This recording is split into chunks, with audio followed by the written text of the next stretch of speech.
Subscribe and share my channel Sudarsana. నమస్కారం. శ్రీ దేవి భాగవతం కథలను తెలుసుకుందాం. శ్రీమాత్రే నమః. శ్రీ గురుభ్యో నమః. శ్రీమద్దేవి భాగవతము 7వ స్కందము. సుకన్య చవనునకు పరిచర్యలు చేయుట, అశ్వనీ కుమారులచ్చటికి వచ్చుట, వారి ద్వారా చవనమునీంద్రునకు నేత్రములు యవనము ప్రాప్తించుట. ఒకానొక నాటి విషయము. సూర్యుని పుత్రులు అశ్వనీ కుమారులిద్దరూ చవనముని ఆశ్రమ సమీపానికి వచ్చారు. సుకన్య జలములందు స్నానము చేసి తన ఆశ్రమానికి తిరిగి వెళ్ళిపోవటను వారు చూశారు. ఆమె సమస్త అంగములు మిగుల మనోహరంగా ఉన్నాయి. దేవకన్య వలె విరాజిల్లు ఆ రాజకుమారిని చూసి అశ్వనీ కుమారులు ఆమె దగ్గరికి వచ్చారు. మిగుల ఆదరముతో ఆ వనితతో ఇలా చెప్తున్నారు: వరారోహ, కొద్దిసేపు ఆగుము, మేము సూర్యదేవుని కుమారులము. శుచిస్మిత, నిన్ను అడిగి తెలుసుకొనుటకే మేమిచ్చటకు వచ్చితిమి. దయచేసి సత్యమును చెప్పుము. కమలలోచిని, నీవెవరి పుత్రికవు? నీ భర్త ఎవరు? నీవిచ్చట ఒంటరిగా ఉద్యానవన జలాశయమునందు స్నానమొనరించి ఎచ్చటకు వెళ్ళుచున్నావు? శుభానన, నీ నుండి వెలువడు ప్రభలు 2వ లక్ష్మీదేవియే ఇచ్చటకు వచ్చెనా అనునట్లున్నవి. శోభనాంగి, ఈ విషయములన్నీయును మేము తెలుసుకొనగోరుచున్నాము. దయతో వీటిని అన్నింటినీ తెలుపుము. ఈ భూమి ఎగుడు దిగుడులతో కూడి ఉన్నది. దానిమీద నీ అడుగులు పడుచు ముందుకు సాగుచున్నవి. వాటిని చూసి మా హృదయములందు బాధ కలుగుచున్నది. నిన్ను తీసుకొని పోవుటకు సముచితమైన విమానము సంసిద్ధముగా ఉన్నది. అట్టి సమయమున కఠినమైన ఈ ధరిత్రియందు పాదచారిణివై ఎట్లు తిరుగుచున్నావు? నీవు వనమునందు పాదరక్షలు లేకుండా ఎందుకు తిరుగుతున్నావు? నీవు రాజపుత్రికవా, అప్సరవా? ఈ ఇరువురిలో నీవెవరో నిజము చెప్పుము. నిన్ను కన్నా నీ తల్లి మిగుల ధన్యురాలు. నీ తండ్రి ధన్యవాదములకు పాత్రుడు. అనఘురాల, నీ భర్త ఎంత భాగ్యశాలియో మేము వర్ణించజాలము. సులోచని, ఈ భూమి దేవలోకము కంటే శ్రేష్టమైనదిగా పరిగణింపబడును. ఇప్పుడు నీవు దీని మీద నీ పాదములను పెట్టి ఇంకనూ అధికముగా దీనికి గౌరవము కల్పించుచున్నావు. వనములో నిన్ను దర్శించుచున్న ఆ మృగముల భాగ్యమే భాగ్యము. పక్షులన్నీయును కూడా భాగ్యవంతులే.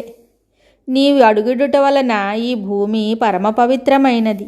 సౌభాగ్యవతి, నీవు మిక్కిలి ప్రశంసనీయురాలవు. నీ తల్లిదండ్రులెవరు? నీ పతిదేవుడు ఎచ్చట ఉండును? మేము వారిని చూడదలుచుకున్నాము. వ్యాసుడు చెప్తున్నాడు. అశ్వనీ కుమారుల మాటలను వినిన తరువాత పరమ సౌందర్యవతి రాజకుమారియగు సుకన్య మిగుల లజ్జితురాలయ్యి వారితో ఇలా చెప్పసాగింది: నేను మహారాజగు శర్యాతి యొక్క కుమార్తెను. మునివరుడగు చవనుడు నా పతిదేవుడు. నేనొక పతివ్రతను. తండ్రి స్వేచ్ఛగా నన్ను సమర్పించెను. దేవతలారా, నా భర్తకు కనులు లేవు. నేను ప్రసన్న మనస్కురాలనయి రాత్రింబవళ్ళు నా పతిదేవుని సేవయందు తత్పరురాలనై ఉన్నాను. మీరిరువురు ఎవరు? మీరిచ్చటికి ఎందుకు వచ్చారు? నా పతిదేవుడు ఆశ్రమమునందు విరాజమానుడై ఉన్నాడు. మీరిచ్చటకు వచ్చి మా ఆశ్రమమును పవిత్రం చేయండి. రాజా, అప్పుడు అశ్వనీ కుమారులు సుకన్య చెప్పిన దానిని విని ఆమెతో ఇలా చెప్తున్నారు: కళ్యాణి, నీ తండ్రి తపస్వి అయిన ఈ మునితో నీ వివాహము ఎట్లు జరిపించెను? మేఘముల మధ్యన ప్రకాశించు మెరుపువలే ఈ వనమున నీవు శోభిల్లుతున్నావు. నీ వంటి సౌందర్యవతియగు స్త్రీ దేవతల ఇండ్లయందు కూడా కనిపించదు.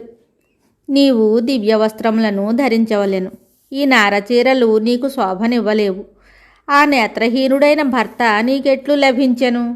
నిన్ను ఇతనికి భార్యగా చేసిన బ్రహ్మబుద్ధి కూడా కుంటుబడినదని నిశ్చయముగా తెలియచున్నది. సుందరి, నీకా మునీంద్రుడు యోగ్యుడు కాడు. నీవు రాజు యొక్క సుకుమారివైన కన్యవు. నీ శరీరమునందు సకల శుభలక్షణములు విద్యమానములై ఉన్నవి.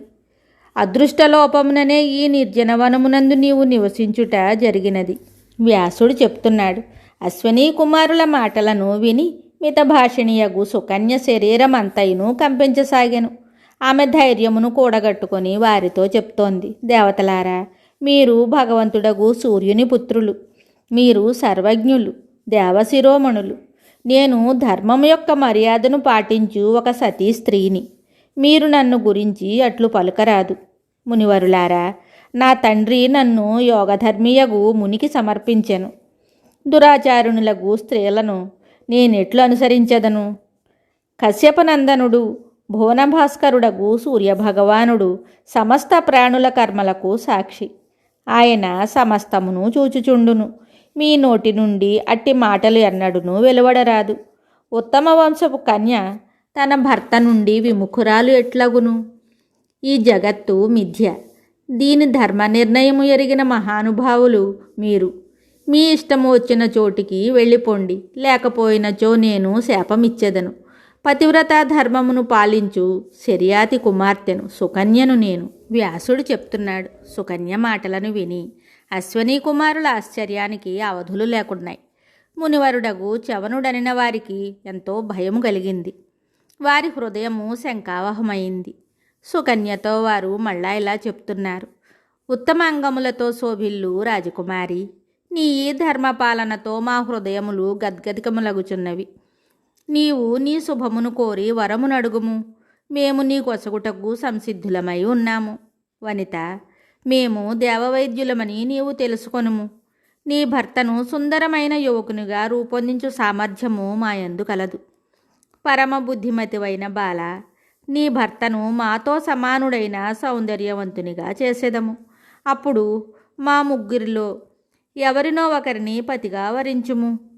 అశ్వనీ కుమారుల మాటలను విని సుకన్య మహదాశ్చర్యమునకు లోనయ్యను. తన భర్తయగు చవనుని వద్దకు వెళ్ళి ఈ విషయమును అతనికి తెలుపసాగెను. సుకన్య చెప్తోంది.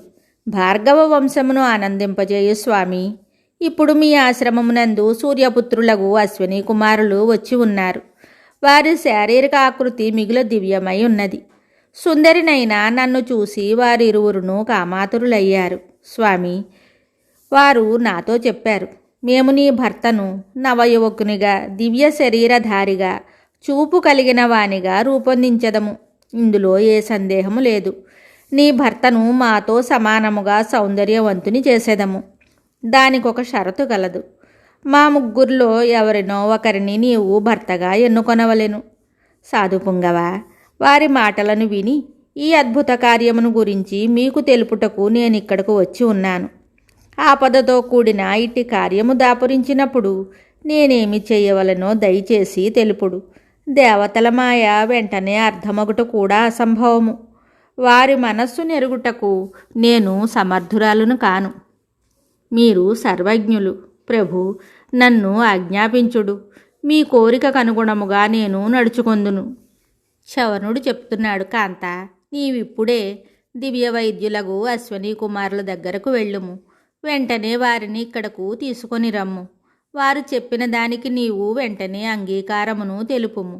ఈ విషయమున విచారింపవలసినదేమీనూ లేదు.